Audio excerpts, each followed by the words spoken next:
കേരളം വലിയ പ്രളയക്കെടുതിയിലാണ്. പ്രത്യേകിച്ച് കോട്ടയം, ഇടുക്കി ജില്ലകളൊക്കെ കാലാവസ്ഥാ വ്യതിയാനത്തിന്റെ ഭാഗമാണിത് എന്ന് പൊതുവെ പറഞ്ഞതുകൊണ്ട് പ്രയോജനമില്ല. പ്രളയക്കെടുതികൾ അനുഭവിക്കുന്നവർക്ക് ആശ്വാസം പകരാൻ നല്ല വാക്കുകൾ പോരാ.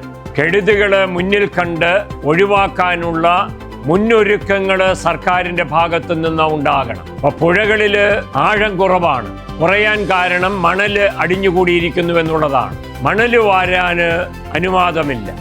അത് വലിയൊരു പ്രശ്നമാണ്.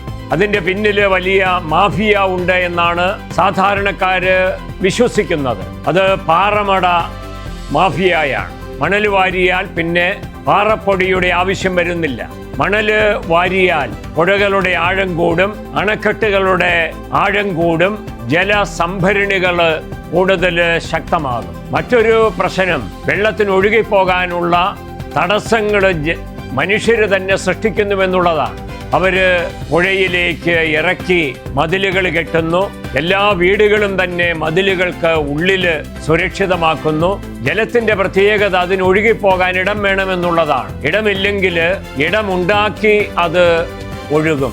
ആ ഒഴുക്കിന് ശക്തി കൂടും. അങ്ങനെയാണ് കൂടുതൽ അപകടങ്ങൾ ഉണ്ടാകുന്നത്. അതുകൊണ്ട് സർക്കാരും നാട്ടുകാരും ഒരുമിച്ചിരുന്ന് ആലോചിച്ച് പ്രകൃതിയുടെ ദുരന്തങ്ങളെ ഒഴിവാക്കാൻ പ്രത്യേകമായ ശ്രമങ്ങൾ നടത്തേണ്ടതാണ്.